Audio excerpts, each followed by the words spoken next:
الله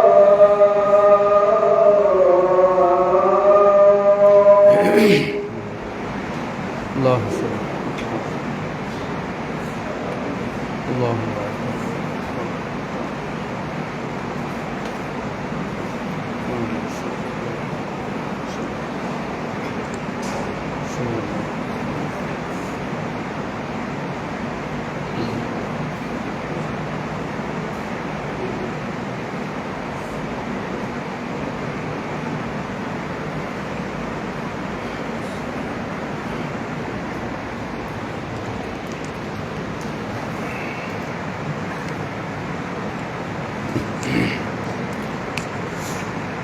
إن الحمد لله نحمده ونستعينه ونستغفره ونعوذ بالله من شرور أنفسنا ومن سيئات أعمالنا من يهد الله فلا مضل له ومن يضلل فلا هادي له وأشهد أن لا إله إلا الله وحده لا شريك له وأشهد أن محمدا عبده ورسوله أما بعد فإن خير الحديث كتاب الله وخير الهدي هدي محمد صلى الله عليه وآله وسلم وشر الأمور محدثاتها وكل محدثة بدعة وكل بدعة ضلالة وكل ضلالة في النار.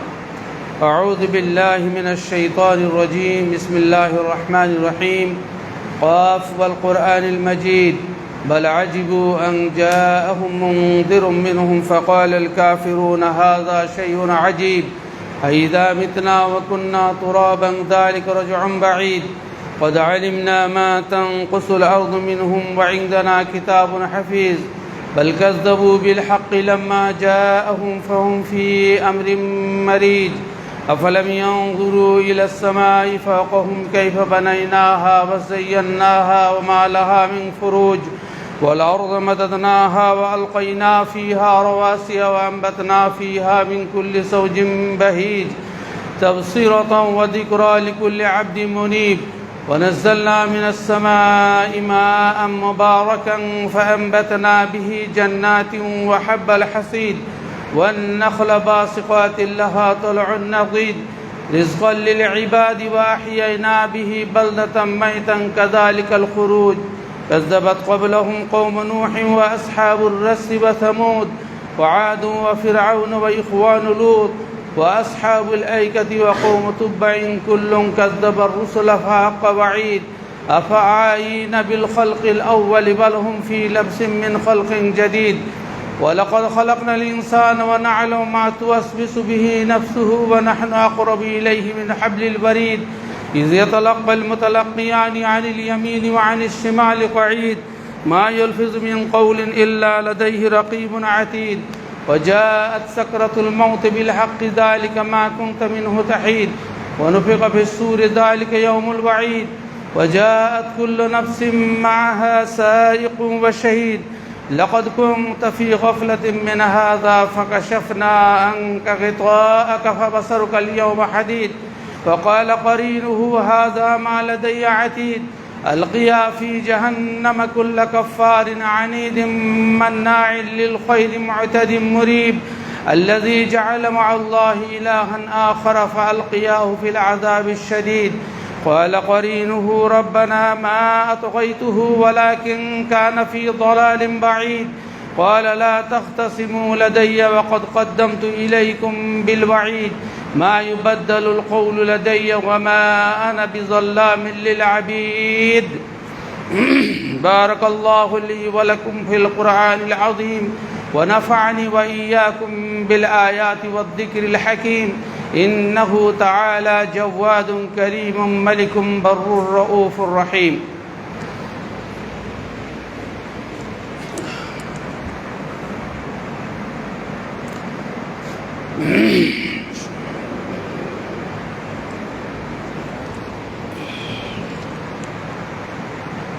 الحمد لله رب العالمين والصلاة والسلام على أشرف الأنبياء والمرسلين نبينا محمد وعلى آله وصحبه أجمعين ومن تبعهم بإحسان إلى يوم الدين أما بعد فأعوذ بالله من الشيطان الرجيم. بسم الله الرحمن الرحيم. ومن الناس من يتخذ من دون الله أندادا يحبونهم كحب الله والذين آمنوا أشد حبا لله ولو يرى الذين ظلموا إذ يرون العذاب أن القوة لله جميعا وأن الله شديد العذاب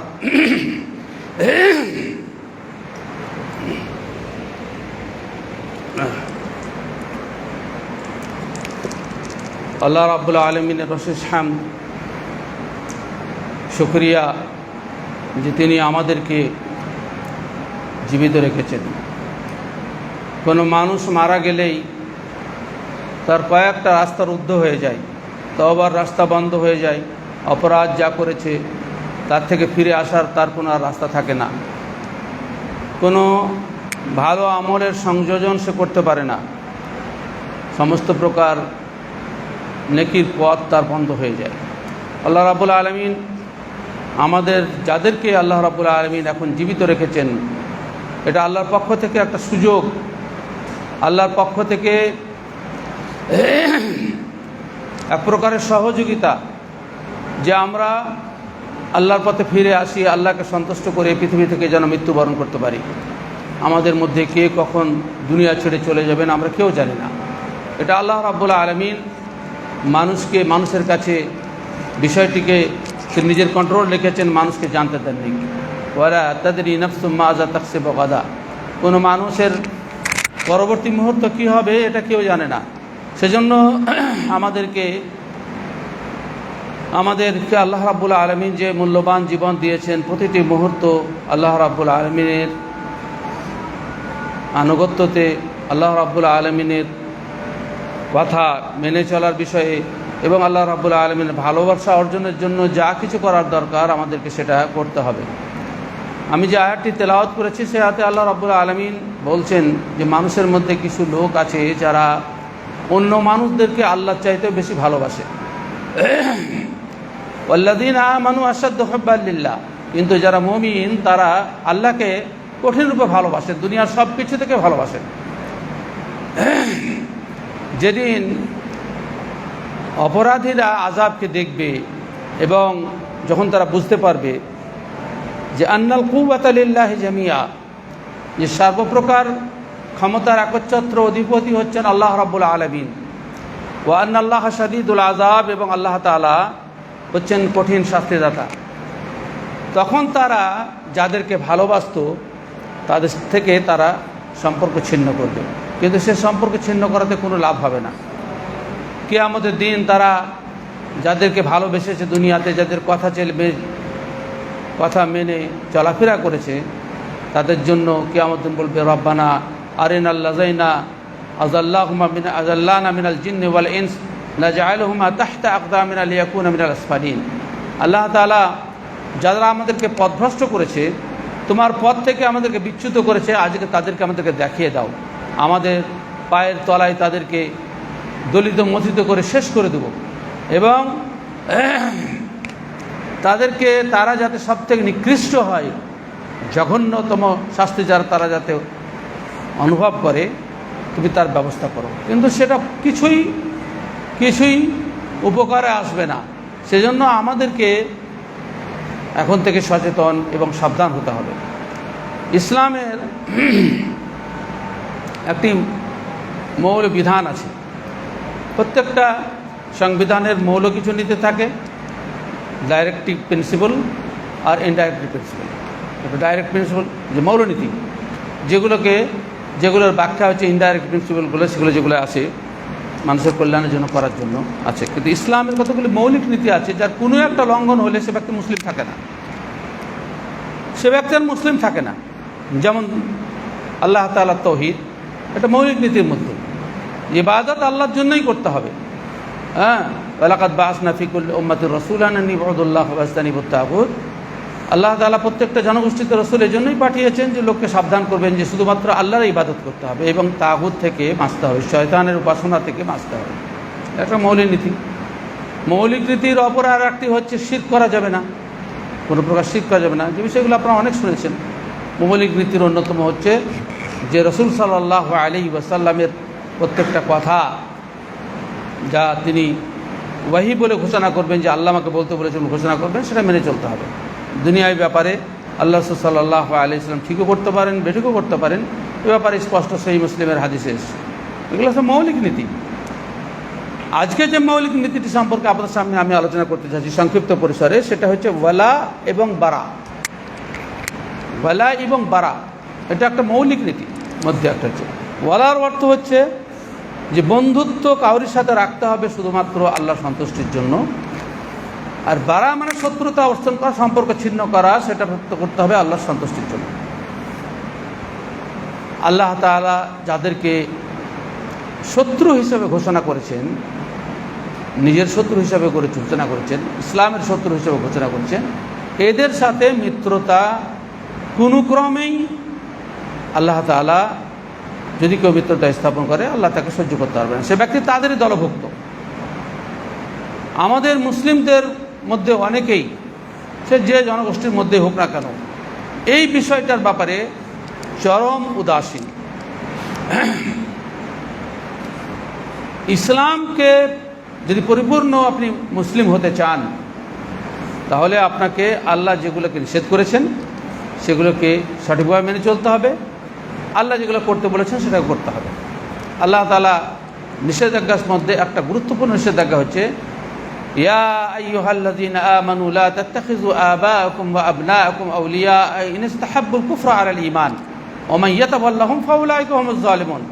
সূরা তাওবাতে আল্লাহ তাআলা বলছেন, ঈমানদারগণ, তোমাদের সন্তানাদি, তোমাদের বাপ দাদা, আত্মীয় স্বজন, এরা যদি কুফরকে, আল্লাহ বিরোধী পথকে অগ্রাধিকার দিয়ে থাকে ঈমানের উপরে, তাহলে এদের সাথে তোমরা বন্ধু হিসাবে বন্ধুত্ব স্থাপন করো না, তাদেরকে বন্ধু হিসাবে মেনে নিও না। ওয়া মান ইয়াতাওয়াল্লাহুম ফাউলাইকা হুমুজ জালিমুন। কোনো ব্যক্তি যদি এদের সাথে বন্ধুত্ব স্থাপন করে তাহলে তারাই জালেম। ভাষাটা দেখেন, ফাউলাইকা হুমুজ জালিমুন, তারাই জালেম, ওদের চাইতে এরা বেশি বড় জালেম। কারণ তাদের কাছে তো ঈমান পৌঁছায়নি, তারা সহি আকীদায় আসেনি।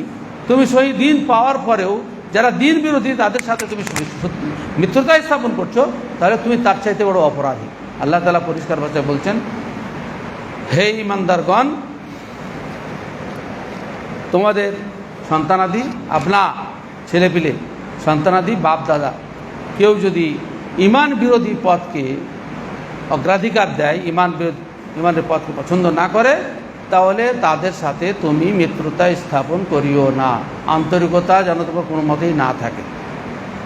ওয়া মান ইয়াতাওয়াল্লাহুম ফাউলাইকা হুমুজ জালিমুন। এদেরকে অভিভাবক হিসাবে, এদেরকে সাথে বন্ধুত্ব যারা স্থাপন করবে, এরাই হচ্ছে জালিম।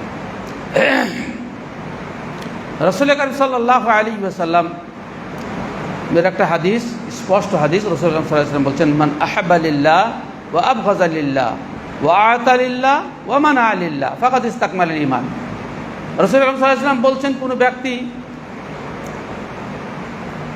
আল্লাহর জন্যই কাউকে ভালোবাসলো, সে দিনের পথে আছে, সেজন্য তাকে আমি ভালোবাসি, আল্লাহর জন্য কাউকে ভালোবাসলো, আর কাউরির সাথে সম্পর্ক ছিন্ন করলো আল্লাহকে সন্তুষ্টির জন্য, সে আল্লাহ বিরোধী পথে চলছে, সেজন্য তার সাথে আমার কোনো সম্পর্ক নাই। ওয়া আতা লিল্লাহ, কাউকে কিছু দিল শুধুমাত্র আল্লাহ সন্তুষ্টির জন্য, আর কাউকে কিছু দেওয়া থেকে বিরত থাকলো আল্লাহর সন্তুষ্টি অর্জনের জন্য। যাকে তাকে দান করা, যাকে তাকে সহায়তা করা অন্যায় পথে, এটা ইসলামে হারাম। আল্লাহর জন্যই কাউকে ভালোবাসতে হবে, আল্লাহর সন্তুষ্টির জন্যই কাউকে কিছু দিতে হবে, অন্য কোনো উদ্দেশ্য নয়। ফাকাদ ইসতাকমালাল ঈমান, সে নিজের ঈমানকে পূর্ণতা দান করলো।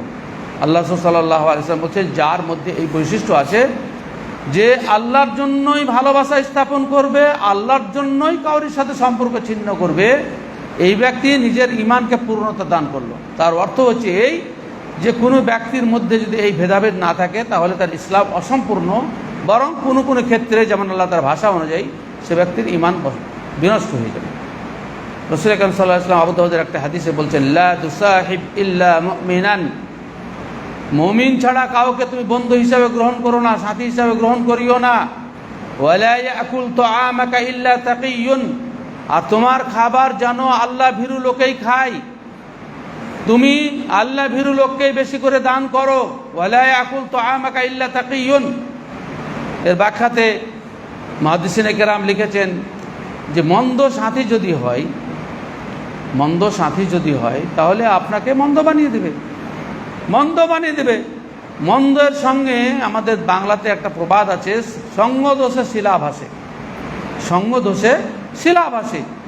আপনি যে কোনো জিনিস মন্দের কাছে থাকবেন তো আপনি প্রভাবিত। রাসূলুল্লাহ সাল্লাল্লাহু আলাইহি ওয়াসাল্লাম একটা সাধারণ উদাহরণ দিয়েছেন সেই বুখারী হাদিসে, যে ব্যক্তি আতর বিক্রেতার কাছে বসে আর যে ব্যক্তি কামারশালায় বসে, দুজনার উপলব্ধি এবং দুজনার ওখান থেকে কিছু পাওয়ার ব্যাপারটা সম্পূর্ণ ভিন্ন। আতরওয়ালার কাছে বিক্রি করে তোমার কাছে যদি পয়সা না থাকে তাহলে তুমি ওখান থেকে এমনিতে ফ্রিতে কিছু সুগন্ধ অর্জন করবে, তুমি তার দ্বারা উপকৃত হবে, কিংবা তোমাকে কোনো সময় হাতে লাগিয়ে দিতে পারে, তোমার জামাতে লাগিয়ে দিতে পারে, তুমি উপকৃত হবে। কিন্তু যদি কামারশালায় বসো তোমার অনিচ্ছা সত্ত্বেও ধোঁয়া তোমাকে শুকতে হবে, আর সেখানকার আগুনের ফুনকে এসে তোমার কাপড় পুড়ে যেতেও পারে। আল্লাহ সাল্লাল্লাহু উদাহরণ দিচ্ছেন। তার অর্থ হচ্ছে যে একজন দুষ্ট লোকের সাথে, দিন বিরোধী লোকের সাথে, বেদাতির সাথে, মুশরিকের সাথে যদি আপনার অবস্থান হয় তাহলে আপনার অজান্তেই তার মধ্যে থেকে শিরকটা আপনার ভিতরে অনুপ্রবেশ করবে, আপনি আক্রান্ত হবেন, বুঝতেই পারবেন না, একসাথে আস্তে আস্তে আস্তে আস্তে আপনি বিপদে পরিচালিত হয়ে যাবেন। আর এটা স্বতঃসিদ্ধ কথা, স্পষ্ট কথা যে ভালো জিনিসের থেকে মন্দ জিনিসের প্রভাব অনেক বেশি। ভালো জিনিসের প্রভাব ধীরে ধীরে, খারাপ জিনিসের প্রভাব ডাইরেক্ট, সঙ্গে সঙ্গে। একটা খালি সাধারণ উদাহরণ আপনাদেরকে দিই, যে যদি আপনার কাছে একটা আতরের শিশি থাকে আর আপনি বলেন আতরটা খুবই ভালো, তো অতক্ষণ বিশ্বাস করবে না যতক্ষণ পর্যন্ত টেস্ট করবে মানুষ। আর আপনি যদি বলেন যে আতরটা পচা, বলছে খবরদার আমাকে দিবি না, খারাপ জিনিস আমাকে দিবি না, সঙ্গে সঙ্গে মন বিষাক্ত হয়ে গেল। খারাপ জিনিসের প্রভাব এত দ্রুত, এত সংক্রমিত হয়, সেজন্য রাসূল কারীম সাল্লাল্লাহু আলাইহি ওয়াসাল্লাম বলছেন যে তোমার সাথী যেন কোনো মন্দ লোক না হয়, আপনি বুঝতেই পারবেন না যে কোন সময় ক্ষতি করবে। এমন গল্প ফাঁদিয়ে দিল যে আপনার জামাত ছুটে গেল, মন্দ লোকের সাথে গেলেন, আপনাকে দিনে করতে হবে। আর যদি নামাজের মানে লোকের সাথে গল্প করেন তো নিজেই স্মরণ করে ভাই জামাত ছুটে যাবে, আর কথা বলা যাবে না। অথচ একটা মন্দ লোকের সাথে আপনি উঠতে বসতে গিয়ে আপনার জামাত ছুটে যাবে, আপনার জিকির ছুটে যাবে, আপনার বহু ভালো কাজ ছুটে যাবে, আপনি বুঝতেই পারবেন না, বহু কাজ আপনাকে করতে দেবে না। সেজন্য কোনো মন্দ লোকের সাথে মানে আপনার সম্পর্ক রাখা যাবে না। বিশেষত যৌথ ফ্যামিলিতে যে সমস্ত সদস্যরা সালাত আদায় করে না, যে সমস্ত সদস্যগণ দিনের পথে চলে না, এদের সাথে সম্পর্ক রাখা যাবে না। আল্লাহ তাআলা স্পষ্ট করেছেন পরবর্তী আয়াতে, বলে ইন কানা আবাউকুম ওয়া আবনাউকুম ওয়া ইখওয়ানুকুম ওয়া আজওয়াজুকুম ওয়া আশীরাতুকুম ওয়া আমওয়ালুন ইকতারাবতুমুহা ওয়া তিজারাতুন তাখশাউনা কাসাদাহা ওয়া মাসাকিন তারদাউনাহা আহাব্বা ইলাইকুম মিনাল্লাহি ওয়া রাসূলিহি ওয়া জিহাদিন ফি সাবিলিহি ফাতারাব্বাসু হাত্তা ইয়াতিয়াল্লাহু বিআমরিহি ওয়াল্লাহু লা ইয়াহদিল কওমাল ফাসিকিন। সূরা তাওবার আয়াতে আল্লাহ রাব্বুল আলামিন ইন কানা আবাউকুম, তোমাদের বাপ দাদা, আও আবনাউকুম ওয়া ইখওয়ানুকুম ওয়া আজওয়াজুকুম, ছেলে পিলে, ভাই ব্রাদার, আত্মীয় স্বজন, আশীরাতুকুম, বংশ, এবং যে মাল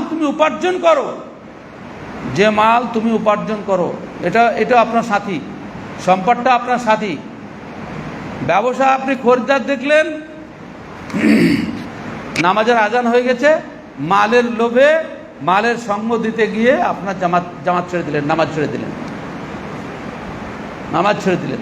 বাড়ি এসি ঘর, বাইরে খুব গরম, আরেকটু থাকি, যাচ্ছি তো, জামাত তো পেয়েই যাব। দেখা গেল আপনার তাকবীরে উলা ছুটে গেল, কিংবা প্রথম রাকাত ছুটে গেল, বা কোনো কারণে আরো কিছু অঘটন ঘটলো, তো মানে গোটা জামাতটাই ছুটে গেল। আল্লাহ তাআলা এখানে বাড়ির কথা উল্লেখ করেছেন, ব্যবসার কথা উল্লেখ করেছেন। যা আপনার দিনের পথে ক্ষতি করার যার সম্ভাবনা আছে তাকে আপনাকে জব্দ করে রাখতে হবে। হয় দিনের পথে আপনাকে রাখতে হবে, আর না হলে তার সঙ্গ ত্যাগ করতে হবে। অনেক লোক ব্যবসা করেন, অনেক লোক রাজমিস্ত্রিগিরি করেন, অনেক লোক অনেক কিছু করেন। আমাদের কাছে প্রশ্ন করেন, কি করব, কাজ করতে গিয়ে নামাজ হচ্ছে না। কাজ করা যাবে না? ও কাজ করা যাবে না। ব্যবসা করতে গিয়ে জামাত ছুটছে, ব্যবসা করা যাবে না। এমন ব্যবসা করো যেখানে জামাত ছুটবে না। হ্যাঁ, খোঁজদারে আসতে দিল না, ছাড়ছে না, এগুলো আপনার ইমানের জন্য শত্রু। আল্লাহ তাআলা কোরআনে স্পষ্ট ঘোষণা করেছেন, ইয়াসুদ্দুনা আন যিকরিল্লাহি ওয়া আনিস সালাতি ফাহাল আনতুম মুনতাহুন। যে নামাজ, যে জিনিস আল্লাহর জিকির থেকে তোমাকে বাধা দেয় এবং নামাজ থেকে বাধা দেয়, এর সাথে তোমার সম্পর্ক রাখা যাবে না, এর সাথে তোমার রাখা যাবে না। আমরা অনেকেই, আমাদের স্ত্রীরা আমাদের অনুগত, বাধ্য বেচারা, বাঁধনে আছে, যেন রান্না করতে করতে জোহরের নামাজ চলে গেল, আসরের নামাজ চলে গেল মাগরিবে, ফুরসত নাই। স্বামী সাহায্য সহযোগিতা করছে না, স্বামী বলছেও না যে আগে তুমি সালাতটা আদায় করে নাও, পরবর্তীতে হচ্ছে। মাঝখানে 10 মিনিট বিরতি দাও, এমনভাবে রান্না শুরু করো যাতে নামাজ বিনষ্ট না হয়। বলছেন যদি কোনো স্বামী সাহায্য সহযোগিতা না করে, দিনের পথে চলার জন্য সাহায্য না করে, তার কাছ থেকে তালাক নিয়ে নিতে হবে। এমন স্বামীর সহচর্যে থাকা যাবে না যে তোমাকে দিনের পথ থেকে বাধা দেয়। সেজন্য বেনামাজি কা বিবাহ হারাম। কেন? অনেকেই বেনামাজিকে লা ইলাহা কালেমা পড়ার পরে মুসলিম বলার চেষ্টা করেছেন, যদিও দলিল মজবুত নয়। বেনামাজির সাথে বিবাহ এই জন্যই হারাম যে খারাপ যদি সঙ্গী থাকে, সে তার এমন কিছু ঘটনা ঘটবে যে তার নামাজ বিনষ্ট হয়ে যাবে। অথচ আল্লাহ তাআলা কোরআনে নির্দেশ দিয়েছেন, হাফিজু আলাস সালাওয়াত ওয়াস সালাতিল উস্তা ওয়া কুমু লিল্লাহি কানিতিন। নামাজের সুরক্ষা করা এটা মুমিনদের গুরুত্বপূর্ণ দায়িত্ব। মাঠে চাষ হচ্ছে, আজান হয়ে গেল, আপনাকে ছেড়ে দিতে হবে। সুদ্দুন আন যিকরিল্লাহি ওয়া আনিস সালাতি ফাহাল। আল্লাহ তাআলা বলছেন যে তোমরা যদি এই সমস্ত জিনিসের ভালোবাসা ত্যাগ করতে না পারো, ফাতারাব্বাসু, অপেক্ষা করো, হাত্তা ইয়াতি আল্লাহু বিআমরিহি, আল্লাহ নিজের আযাবকে নিয়ে আসছেন। আল্লাহু লা ইয়াহদিল কওমাল ফাসিকিন, আল্লাহ ফাসিক জাতিকে হেদায়েত দান করেন না। আযাব আমাদের মধ্যে আছে না নাই?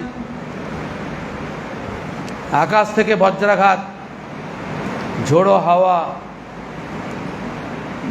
বন্যা, ভূমিধস, আমরা খালি এগুলোকে আল্লাহর আযাব মনে করি। আল্লাহর আযাব 4 প্রকার। আল্লাহ তাআলা সূরা আনামের 65 নম্বর আয়াতে বলছেন, কুল হুয়াল কাদিরু আলা আইয়াবাসা আলাইকুম আযাবাম মিন ফাওকিকুম আও মিন তাহতি আরজুলিকুম আও ইয়ালবিসাকুম শিয়াআ আও ইউযীকা বা'যাকুম বা'সা বা'য উনজুর কাইফা নুসাররিফুল আয়াত লাআল্লাহুম ইয়াফকাহুন লাআল্লাহুম ইয়ারজিউন।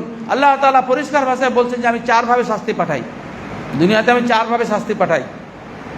একটা শাস্তি হচ্ছে আকাশ থেকে, একটা শাস্তি নিচে থেকে। এগুলা বুঝতে পারে নিচে থেকে কি শাস্তি আর আকাশ থেকে কি আসে। তৃতীয় নম্বর শাস্তি হচ্ছে আপোষে দ্বন্দ্ব লাগানো। আপোষে দ্বন্দ্ব লাগানো।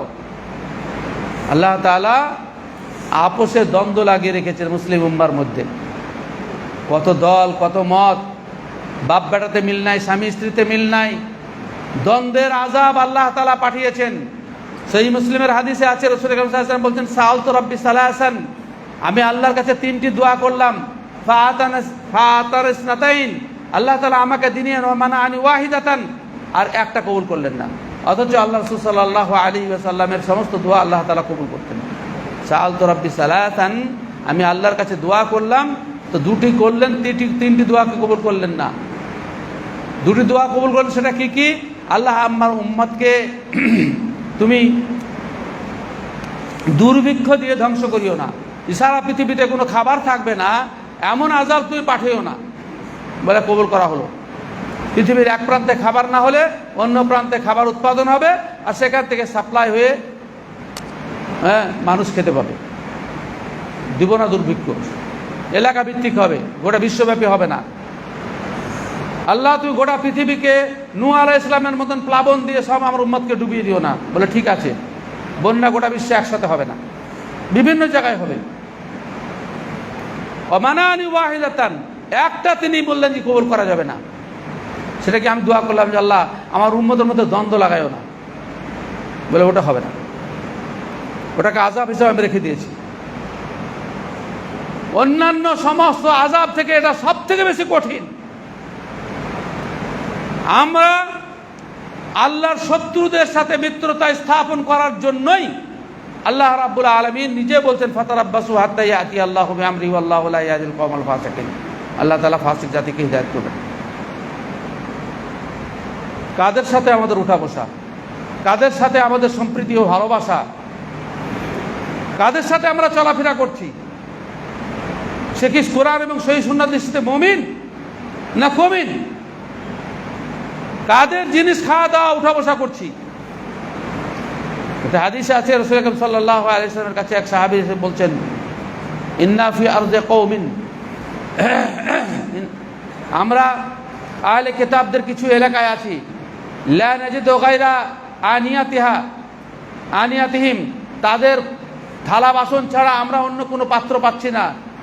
আফানা আকুলু ফি আনিয়াতিহিম, আল্লাহ রাসূল আমরা কি তাদের পাত্র খাবো? বলছেন না, খেও না।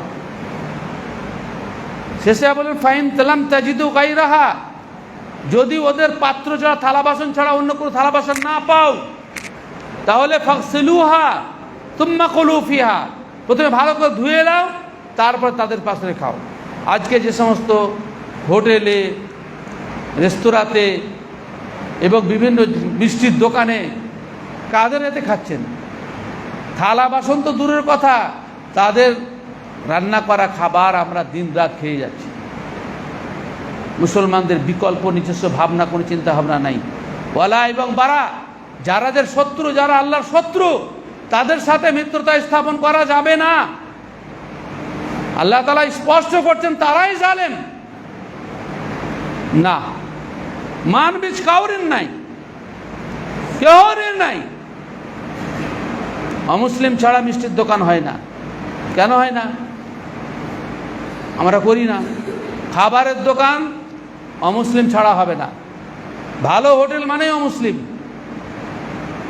আমাদের ভাবনাতে এরকম চলে এসেছে। আমাদের মধ্যে কোনো কিছু নাই। আমরা তাদের মেন দরজা যদি প্রবেশ করতেই মূর্তি লাগানো থাকে, কিছুটা আপনার সম্মানই করলেন, আপনি তো প্রতিবাদ করতে পারেন না। মূর্তিকে সামনে রেখে আপনাকে খেতে হয়। শুধু এই বিষয় শুধু নয়, মূর্তির কথা নয়, কত রকম মূর্তি আছে তার তো হিসাব দিতে নাই। আল্লাহ ছাড়া কুল্লু মা ইউবাদু মিন দুনিল্লাহি তাআলা ফাহুয়া তাগুত, আল্লাহ ছাড়া যারই সম্মান করা হোক না কেন, সেটা মাজারও হতে পারে, কবরও হতে পারে, মূর্তিও হতে পারে, যা কিছু হবে, যাকে মানুষ সম্মান করে তাকে যদি আপনি আপনার সম্মান করা আপনার পক্ষ থেকে হয়ে যায়, তাহলে আপনার ঈমান ধ্বংস হওয়ার সম্ভাবনা। আমাদেরকে এ বিষয়ে অত্যন্ত সতর্ক হতে হবে। আমাদের আলো আওলাদ দিনের পথে নাই, বেনামাজি, দাগাবাজি, স্বামী বেনামাজি, শরীয়তের পথে নেই, তাদের সাথে আমাদের উঠা, তাদের সাথে ভালোবাসা, তাদের সাথে সম্প্রীতি, এটা কোনো মতেই বরদাস্ত নয়। এক মহিলা সাহাবী আবু তালহা রাদিয়াল্লাহু তাআলার সাথে যার বিবাহ ছিল, উম্মে সুলাইম সম্ভবত তার আসল নাম, কিছু নয়। তার স্বামী যখন মারা গেলেন, স্বামী যখন পালিয়ে গেলেন, উম্মে সুলাইম ইসলাম গ্রহণ করার পরে তার স্বামী চলে গেলেন বিদেশে। স্ত্রীকে যখন কন্ট্রোল করতে পারলেন না, চলে গেলেন দুঃখে। মদিনা এলেন, দেখতে খুব সুন্দরী ছিলেন, হিজরত করে মদিনা চলে এলেন রাসূলুল্লাহ সাল্লাল্লাহু আলাইহি ওয়াসাল্লামের সাথে উম্মে সুলাইম। তো আবু তালহা রাদিয়াল্লাহু তাআলা আনহু পয়গাম দিলেন উম্মে সালামাকে। তো আবু তালহা দেখতে সুন্দর ছিলেন, অর্থশালী ছিলেন। উম্মে সুলাইম তাকে জবাব দিচ্ছেন যে মিসলুকা লা ইউরাদ, আবু তালহা তোমার মতো পুরুষকে তো, তোমার পুরুষের প্রস্তাব প্রত্যাখ্যানযোগ্য নয়। তোমার জন্য কত মেয়ে ছেলে চেয়ে আছে, আর তুমি আমাকে প্রস্তাব দিচ্ছ, এমন প্রস্তাব তো প্রত্যাখ্যার জন্য যোগ্য নয়। গায়রা আন্নাকা রাজুলুন কাফির, একটাই বাধা, তুমি কাফের মানুষ। আমি বা ইন্নী ইমরাতু মুমিনা, আমি মুমিনা মেয়ে। তোমার যতই সম্পদ থাক আর যতই তোমার সৌন্দর্য থাক, কুফর ইমানের বাধা তোমাকে আমি বিয়ে করতে পারবো না। একটা ঐতিহাসিক কথা উম্মে সুলাইম, তোমাকে আমি বিয়ে করতে পারি না, তোমার ইমান নেই, তোমাকে আমি বিয়ে কোনো মতে করতে পারি না। বলে তুমি কি শর্ত দিচ্ছ? তুমি যে শর্ত দিবা সেই শর্তে তোমাকে আমি বিয়ে করতে রাজি আছি। বলে তোমাকে ইসলাম গ্রহণ করতে হবে, তোমার একটা টাকাও আমার দরকার নাই, শুধু ইমান, তোমার ইসলাম গ্রহণ করবা, এটাই তোমার মোহর হিসাবে। শেষকালে আবু তালহা রাদিয়াল্লাহু তাআলা আনহু উম্মে সুলাইমকে ইসলাম গ্রহণ করলেন এবং রাসূল কারীম সাল্লাল্লাহু আলাইহি ওয়াসাল্লাম তার সাথে বিবাহ পড়ে দিলেন। উম্মে সুলাইমের পরবর্তী ইতিহাস তো জানেন, আবু তালহার স্ত্রীর তার পরবর্তী ইতিহাস কি? জিহাদের ময়দানে স্বামী আছেন আর বেটা মারা গেছে বিছানাতে, স্বামীকে সন্তুষ্ট করতে হবে সেজন্য ঢেকে রেখে দিচ্ছেন উম্মে সুলাইম, ঢেকে রেখে দিচ্ছেন। আর স্বামী সব জিহাদ থেকে ফিরে আসছেন, যাবতীয় তার সাথে সমস্ত কিছু করছে, বুঝতে দিচ্ছেন ছেলে মারা গেছে। সমস্ত কিছুর পরে বলেছিলেন যে কাউরির যদি কোনো আমানত থাকে সে যদি ফেরত নিয়ে নেয় তাতে দুঃখ আছে? বলে না, কোনো দুঃখ নাই। বলে আল্লাহর আমানত দিয়েছিল আমার সন্তান, সেটা আল্লাহ তাআলা নিয়ে নিয়েছেন, চাদরে ঢেকে রেখেছি, এবার তুমি দফনের ব্যবস্থা করো। কানতেই দিলেন না। এ ছিল ইতিহাস। আল্লাহকে সন্তুষ্ট করার জন্য উম্মে সুলাইম রাদিয়াল্লাহু তাআলা আনহা একটা ইতিহাস রচনা করেছেন যে তোমার মতো পুরুষকে প্রস্তাব তো কোনো মতে ফেরত দেওয়া সম্ভব নয়, কিন্তু গায়রা আন্নাকা রাজুলুন কাফির ওয়া ইন্নী ইমরাআতুম মুমিনা, আমি একজন মুমিনা স্ত্রী। আমাদের সম্পর্ক, আমরা নিজেকে ইমানদার ভাবছি, নিজেকে ইমানদার বলছি, কিন্তু এমন এমন মানুষের সাথে আমাদের ওঠা বসা, চলা ফেরা, গল্প গুজব, খাওয়া দাওয়া সব কিছু হচ্ছে। একজন বিড়ি খোরের পাশে দিব্যি বসে আমি গল্প করছি, বিড়ি খাওয়া হারাম। সৌদি ফতোয়া কমিটির সমস্ত আলেম বলছেন যে বিড়ি খোরের পাশে বসা হারাম, যে হারাম কাজে লিপ্ত আছে তার কাছে বসা যাবে না।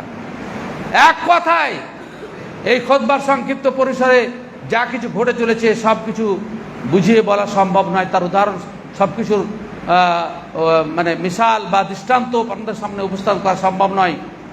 একটা কথাই বুঝে নেবেন যে শরীয়ত বিরোধী কার্যকলাপ যেই বা যে করুক না কেন, আপনার স্ত্রী করুক, আপনার ছেলে করুক, আপনার বাপ মা করুক, তাদের সাথে আপনার সম্পর্ক রাখা যাবে না, পরিষ্কার কথা। তবে দুনিয়ার ব্যাপারে তাদের সাথে ভালো আচরণ করতে হবে, অন্তরের ভালোবাসা নিয়ে নয়। ওয়াসাহিবহুমা ফিদ দুনিয়া মা'রুফা, আল্লাহ তাআলা পরিষ্কার ভাষায় বলছেন মা বাপ যদি ইমানের পথে না থাকে তো দুনিয়াতে তার সাথে ভালো আচরণ করো, কারণ তাদের সহযোগিতার মাধ্যমে তোর পৃথিবীতে আগমন ঘটেছে, সেজন্য তার সেই বিনিময়টুকু তুমি তাকে দাও, কিন্তু ঈমান আন্তরিকতা তার সাথে কোনো থাকবে না। মুসআব বিন উমাইর রাদিয়াল্লাহু তাআলা ওদের যুদ্ধে বাপের বিরুদ্ধেও তরবারি তুলছেন, বাপ কাফের, রক্তের সম্পর্কে ইসলামের কোনো ভ্যালু নাই। ঈমানের সম্পর্ক হচ্ছে সব থেকে বেশি, ঈমানের সম্পর্ক সব থেকে বেশি। রাসূল আকরাম সাল্লাল্লাহু আলাইহি ওয়াসাল্লাম কি বলেছেন? লা ইউমিনু আহাদুকুম হাত্তা আকুনা আহাব্বা ইলাইহি মিন ওয়ালিদিহি ওয়া ওয়ালাদিহি ওয়ান নাস আজমাইন। তোমাদের মধ্যে কোনো ব্যক্তি অতক্ষণ পর্যন্ত ঈমানদার হতে পারবে না যতক্ষণ পর্যন্ত আমি তার কাছে তার পিতা, তার সন্তান এবং সমস্ত মানুষ থেকে প্রিয় পাত্র না হব। রাসূল কারীম সাল্লাল্লাহু আলাইহি ওয়াসাল্লাম ভালোবাসা যতক্ষণ পর্যন্ত আমাদের মধ্যে না থাকে, ঈমানের জন্য ঈমানকে পরিপূর্ণ করার জন্য আল্লাহ রাসূলের ভাষা অনুযায়ী আপনাকে আল্লাহ এবং তার রাসূল সাল্লাল্লাহু আলাইহি ওয়াসাল্লামের যারা বিরোধী তাদের সাথে আপনাকে শত্রুতা পোষণ করতেই হবে, অন্তর থেকে ঘৃণা জানতে হবে। হেদায়েত ছাড়া অন্য কোনো দোয়া তাদের জন্য করা যাবে না, তাদের জানাজা পড়া যাবে না। হেদায়েত ছাড়া জানাজা কি করেন? তার জন্য ক্ষমা প্রার্থনা করেন, ক্ষমা প্রার্থনা করা যাবে না। একমাত্র জীবিত থাকলে হেদায়েতের দোয়া করতে পারেন যে আল্লাহ অমুক করে কিন্তু হেদায়েত দাও, কিন্তু তার জন্য আল্লাহর শত্রুদের জন্য ক্ষমা প্রার্থনার আপনি দোয়া করতে পারেন না যতক্ষণ পর্যন্ত মানে দিনের পথে না আসছে, যতক্ষণ পর্যন্ত দিনের পথে না আসছে, হকের পথে না আসছে। সুতরাং বাড়ি আর দোকানের কথা, ব্যবসার কথা উল্লেখ আছে। রাসূল আকরাম সাল্লাল্লাহু আলাইহি ওয়াসাল্লাম একটা কথা বলেছেন, ইন্নাল মুমিনা লা ইউজারু ফি কুল্লি নাফাকাতিহি ইল্লাল বিনা। একজন মুমিন তার প্রত্যেকটা খরচে নেকি দিবেন, বিল্ডিংয়ে নয়, বিল্ডিং নির্মাণে নয়। বিল্ডিং আল্লাহর ইবাদত থেকে গাফেল করে দেয়। বিল্ডিং তৈরি করতে গিয়ে প্রচুর আল্লাহ তাআলার জিকির থেকে বিমুখ হয় মানুষ। সেজন্য রাসূল সাল্লাল্লাহু আলাইহি ওয়াসাল্লাম বলছেন, ইন্নাল মুমিনা লা ইউজারু ফি কুল্লি নাফাকাতিহি ইল্লাল বিনা। একজন মুমিনকে প্রত্যেকটা খরচের বিনিময়ে আল্লাহ মজুরি প্রদান করে, সাদাকার নেকি হয়, কিন্তু বিল্ডিং নির্মাণে নয়, বিল্ডিং নির্মাণ হয়। রাসূল আকরাম সাল্লাল্লাহু আলাইহি ওয়াসাল্লাম পাটির উপরে শুয়ে আছেন। এক সাহাবী বলছেন, আল্লাহ রাসূলুল্লাহ, আপনি পাটির উপরে শুয়ে আছেন, দাগ পড়ে গেছে, আপনি যদি ভালো একটা বিছানা বানেন। বলে, কি দরকার, আমি তো মুসাফির। একটা মুসাফির গাছতলায় যান, কিছুক্ষণ রেস্টের জন্য নেয়, আমি সেরকম বিশ্রাম নিচ্ছি মাত্র, আমাকে তো চলে যেতে হবে। আল্লাহ রাসূল সাল্লাল্লাহু আলাইহি ওয়াসাল্লাম 63 বছর বয়স থেকে পৃথিবী থেকে বিদায় নিয়েছেন। আর আমরা এমনভাবে বাড়ি করছি যেন আমরা চিরস্থায়ী। তো কার জন্য বাড়ি করছি? পরবর্তী লোকের জন্য। তারা যদি দিনের পথে না থাকে তাও আপনি অন্যায় করলেন। আর তারা দিনের পথেও থাকে, তাহলে আপনি ওদের জন্য করলেন, তো ওরা কাদের জন্য করবে? এই সিলসিলা চলবে। নিজের ঈমান আকীদাকে বরবাদ করে প্রত্যেকটা ব্যক্তিকে নিজেকে নিয়ে ভাবা উচিত, এবং কার জন্য, কিসের জন্য, কি কাজের জন্য আপনার ঈমান বিনষ্ট হচ্ছে, কার আপনি সঙ্গ দিচ্ছেন, এটাকে আপনাকে সব সময় ভাবতে হবে। মন্দ সাথী আপনাকে জাহান্নামে নিয়ে যাবে। কোরআন মাজিদে বর্ণিত হয়েছে, জান্নাতীরা জাহান্নামীদেরকে প্রশ্ন করবে, মা সালাকুম ফি সাকার, জাহান্নামে তোমাদেরকে কোন অপরাধ নিয়ে এসেছে? তো প্রথম উত্তর ছিল যে নামাজ পড়তাম না, কিন্তু আর একটা আছে, ওয়াকুন্না নাখুযু মাআল খায়জিন, ওয়াকুন্না নাখুযু মাআল খায়জিন, যারা আড্ডা মারতো তাদের আড্ডাতে আমরা বসতাম। চিন্তা করতে পারেন, যারা আড্ডা মারতো, সময় নষ্ট করতো, তাদের সাথে আমরা বসতাম। তাহলে জাহান্নামে যাওয়ার, আড্ডা মারাটাও একটা জাহান্নামে যাওয়ার কারণ। জাহান্নামে যাওয়ার কারণ যেখানে ফালতু গল্প হয়, দুনিয়া নিয়ে গল্প হয়, আল্লাহর স্মরণ নিয়ে কোনো প্রকার গল্প হয় না। আল্লাহ তাআলা আমাদের এই সমস্ত ফিতনা থেকে আমাদের হেফাজত করেন। দুনিয়া কদিনের, সেজন্য আখিরাতের প্রস্তুতি আমাদের প্রত্যেকে থাকা উচিত। যে কোনো সময় আমরা চলে যেতে পারি, যুবক যেতে পারে, বাচ্চাও যেতে পারে, বুড়াও যেতে পারে, বুড়ো যেতে পারে, কখন কে যাব আমরা কেউ জানি না। সেজন্য আখিরাতের প্রস্তুতি আমাদেরকে রাখতে হবে। আমাদের প্রিয় সন্তান গোলাম রাব্বানী উদীয়মান সমাজ সংস্কারক হিসাবে সে সবেমাত্র আত্মপ্রকাশ করছিল। ও জানে না, আমরাও জানতাম না, জ্বর বয়স শেষ। শরৎচন্দ্রের একটা কথা, খুব মজাদার কথা আছে। শরৎচন্দ্রের ছেলে মারা গেছে, একমাত্র ছেলে, একটাই বেটা নাকি শরৎচন্দ্রের। তো আর গুণগ্রাহীরা কেউ সাক্ষাৎ করতে সাহস করছে না, যে আমরা গেলে আমাদের সামনে হয়তো আরো কাঁদতে শুরু করবে। পরে আস্তে আস্তে দেখলো যে গিয়ে লিখতেই আছে, ব্যস্ত আছে। বলে, এত বড় বিপদের পরে আপনি এখন লিখে চলেছেন? বলে, সে কি হয়েছে, আমি একটা দিনের পথে ছিল না, কিন্তু কত জ্ঞানের কথা বলেছে। একই ট্রেনের যাত্রী আমি এবং আমার ছেলে ছিলাম। ওর যে কয়েক স্টেশনে আগের টিকিট ছিল, আমিও জানতাম না, ও জানতাম না। ও নিজের স্টেশনে নেমে গেছে, আমাকে তো আমার স্টেশনে পৌঁছাতে হবে, তা আমার কাজ করবো না আমাকে তো আমার স্টেশনে পৌঁছাতে হবে। সেজন্য কেউ কোনোদিন জানে না কতদূর পর্যন্ত কার টিকিট আছে। সেজন্য আমাদেরকে সতর্ক হতে হবে। আর আফসোস করলে হবে না, কোনো ব্যক্তি 1 সেকেন্ড আগেও মরে না, 1 সেকেন্ড পরেও মরবে না। যার যখন আয়ু, সে তখন দুনিয়া থেকে চলে যাবে, আমরা চলে যাব। এই প্রস্তুতি আমাদেরকে সব সময় জন্য থাকতে হবে। এজন্য রাসূল সাল্লাল্লাহু আলাইহি ওয়াসাল্লাম বলছেন, আকসিরু যিকরা হাযিমিল লাজ্জাত ইয়ানিল মাউত, দুনিয়ার সমস্ত মজা স্বাদ নিমেষে যে ব্যক্তি যে জিনিস নষ্ট করে দেবে, সেটাকে বেশি স্মরণ করো, সেটা হচ্ছে মৃত্যু। দুনিয়ার সব স্বাদ ক্ষণিকেই শেষ, আছে নাই, সব পড়ে থাকবে। আল্লাহ তাআলা কাছে দোয়া করি, আল্লাহ রাব্বুল আলামিন আমাদের অতীতের সাইয়্যাতকে ক্ষমা করে দেন। আমরা যে সমস্ত ভুল ত্রুটি করেছি আল্লাহ তাআলা মাফ করে দেন। আল্লাহ যদি হেদায়েত না দেন, আমরা হেদায়েত পাবো না। কত মানুষ নিজের জীবদ্দশাতে হেদায়েতের পথে থাকার পরও হেদায়েত বিপদগামী হয়ে গেছে। রব্বানা লা তুযিগ কুলুবানা বা'দা ইয হাদাইতানা ওয়া হাব লানা মিন লাদুনকা রাহমাতান ইন্নাকা আনতাল ওয়াহ্হাব। সব সময় দোয়া করতে হবে, আল্লাহ তুমি সিরাতে মুস্তাকিম হেদায়েতের উপরে আমাদেরকে অবিচল রাখো, আমরা যেন বিপদগামী না হই। আমাদের কোনো খারাপ আমলের কারণে আমাদেরকে লাইনচ্যুত করো না, আমাদেরকে বিপদগামী করো না। আল্লাহ অসন্তুষ্ট হয়ে গেলে আপনাকে বেলাইন চালিয়ে দেবে। এটাই স্বাভাবিক। কত মানুষ বেলাইন হচ্ছে এখন। আহলে কোরআনের ফিতনা, হাদিস অস্বীকারীদের ফিতনা, কত রকম ফিতনা শুরু হয়েছে। এর ফলে বহু উচ্চশিক্ষিত মানুষ গুমরাহ হয়েছে, পথভ্রষ্ট হয়েছে। আল্লাহ তাআলার কাছে দোয়া করি, আল্লাহ রাব্বুল আলামিন সমস্ত ফিতনা থেকে আমাদেরকে রক্ষা করেন এবং আমরা আল্লাহ এবং তার রাসূল সাল্লাল্লাহু আলাইহি ইসলামের ভালোবাসার উপরেই আমাদের জীবন শেষ করতে পারি, আল্লাহ তাআলার কাছে আল্লাহর সন্তুষ্টি সহ উপস্থিত হতে পারি, সে তৌফিক আল্লাহ রাব্বুল আলামিন আমাদেরকে দান করেন। اللهم اقسم لنا من خشيتك ما تهول به بيننا وبين معاصيك ومن طاعتك ما تبلغنا به جنتك ومن اليقين ما تهون به علينا مصائب الدنيا متعنا بأسماعنا وأبصارنا وقوتنا ما أحييتنا واجعله الوارث منا واجعل ثارنا على من ظلمنا وانصرنا على من عادانا اللهم لا تجعل مصيبتنا في ديننا ولا تجعل الدنيا أكبر همنا ولا مبلغ علمنا ولا تسلط علينا من لا يرحمنا سبحان ربك رب العزة عما يصفون وسلام على المرسلين الحمد لله رب العالمين